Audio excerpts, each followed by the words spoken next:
What's up, beautiful souls? I am Asher's son, and I welcome you back to the channel. I am an intuitive reader of the field of divine consciousness that connects us all. But you could say we are all this thing. Yes, we are all psychic because we all have the capacity to access a greater field of energetic information. So, specifically, I am reading something really interesting for the collective today, for you today, which is, what I'm really picking up on this energy is you are someone who's meant to go your own way. You're someone who's meant to walk your own path, to your own rhythm, to your own beat, to your own individuation. Now, there are a lot of things out there that are trying to tell you the right way to do it, the right way to be. Like, this is how your success is going to come through, and da-da-da-da-da-da-da. This is how you're supposed to model it. And models are great and all. Like, there's things that you can definitely learn from models. But this is something, you're the model for this new way of reality. Like, you're the sensation.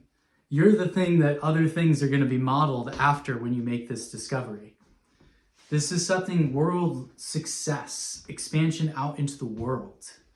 Oh, speaking of, we've got the world card merch now up in the channel shop. And if you want to check that out, I'll leave a link to that right here.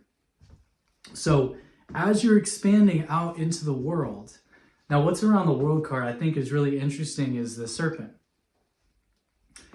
And the serpent eating its own tail, the Ouroboros, represents this cyclical nature of life. That when you set out on the hero's journey, the first card in Tarot is the Fool. Is the full circle is coming to the world, right? And this is mirrored in the hero's journey, right? Joseph Campbell's story wheel is a really great example of this kind of archetype that you've been on. And this also parallels our spiritual awakening journey, right? Is that in the journey of being a seeker, right? You go through the archetypes of life. This is why I love Tarot, by the way. It's all just about the archetypes. And these archetypes help you go on this journey of personal development, of spiritual growth. And then when you face your inner demons and shadows and you become triumphant, you discover the gem, you discover this new thing inside of you, you learn this new skill, you overcome these challenges in life, and you emerge out the other side. That's the world card. Because then that's when you become, they call it the master of two worlds. And the journey is like into the underworld mirrors the journey into ourself, right? And so when you emerge out the other side, you integrate with the world and you're able to share your gifts with the world. And you're able to be globally recognized, you're able to be recognized, to be seen in your community, which ultimately you always were. If you're familiar with the revision technique, if you're familiar with that, this childhood trauma that you went through is actually a part of your starseed's incarnational code matrix, so that you could crack the matrix as a part of a bunch of other light workers that were meant to bring the light, right? Which is also a bunch of shadow workers who are meant to transmute the darkness so that you could bring through the gift because you understand the suffering. So now we're pulling something on the thought, right? The power of your thought to create your reality in the cauldron of your mind. So you're meant to go your own way. You're meant to walk your own path. The path that you walk, the way you're meant to do it, like, I don't know about any of you other guys. I'm a man gen, right, in human design. And one big thing about us is that we're very multi-passionate. So my highest joy in life is to fulfill my highest expression, is to express creativity, and that's it. And then the multifaceted ways that I do that, guess what? I've always loved music, right? And you could say express creative consciousness, because that's what we are. We are consciousness. We are God. We are source. We are the universe expressing itself through us with the multifaceted individualizations of that fractal God spark. So I always loved music as a kid. Guess what? I loved writing. Guess what else I love? I loved making comics. Guess what else I loved? I love photography. Right? I love sketching. I got into Photoshop. I learned how to build websites when I was fucking 12 years old. Right? It's always been within you. I was building my own computers so I could build my own video game maps when I was like 13. Right? It's always been within you.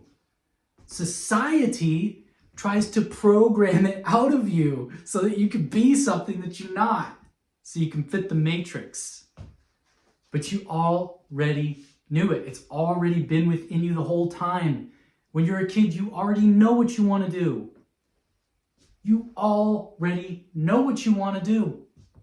So what this process of awakening really is, right, is deconditioning process. It's an unlearning process so that you can relearn what is truly in alignment for you, what's truly empowering for you, what's truly in source energy for you. Because all of this is source energy.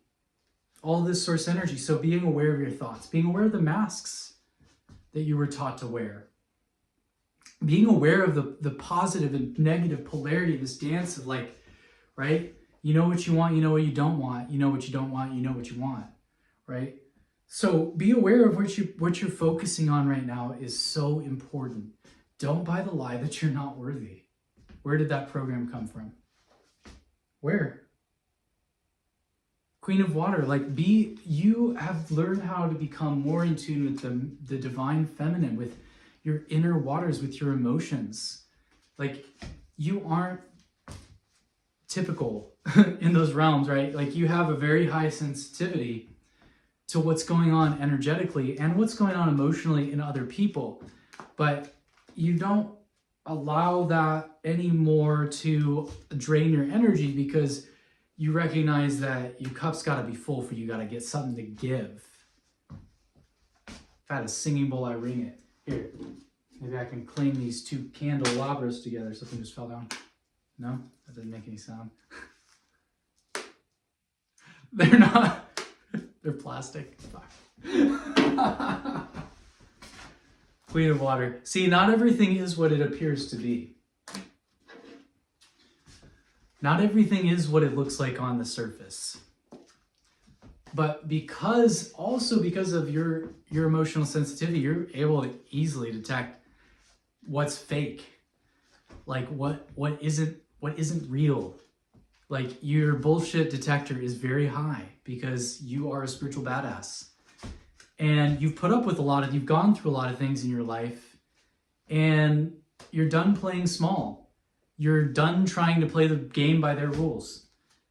Like you're ready to play the game by your own rules, by your own design, build your own business, build your own empire.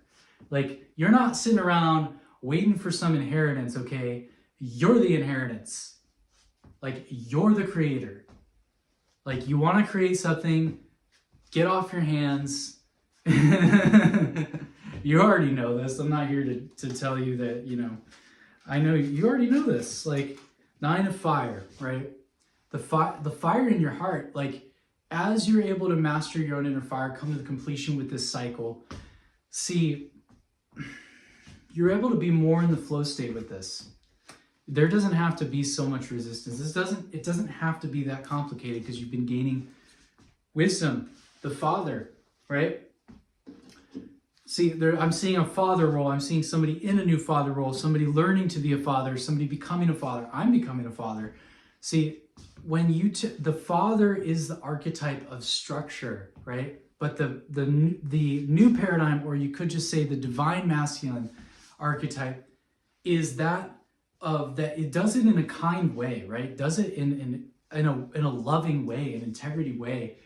You've got to have firmness to have softness, right? They go together because the firmness allows for the softness. For the feminine, the masculine holding that firm space allows the feminine to feel safe, to open. But the masculine also has to learn to master themselves so as to not let frustration take them over, to not lose their temper. Like you've got to be the master, and you're learning to be, or whoever this message is for, like you are. Like you're learning to be, and you ultimately are, because you just saw like what it was like other, the old paradigm masculine, like people, like you're just like, nah, I'm not going to be like that. Like that, I'm not going to let my emotions rule me. I'm not going to be rude to people, right? Love isn't rude. Like it might be spicy, right? It might be raw.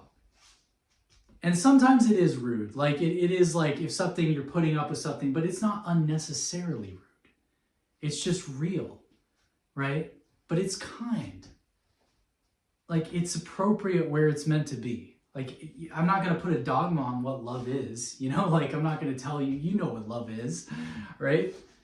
But it really is that embodiment of that love, that inner fire in your heart that has allowed you to show up as an alchemist in your life, that has allowed you to step into this new version of yourself. So thank you very much for being here.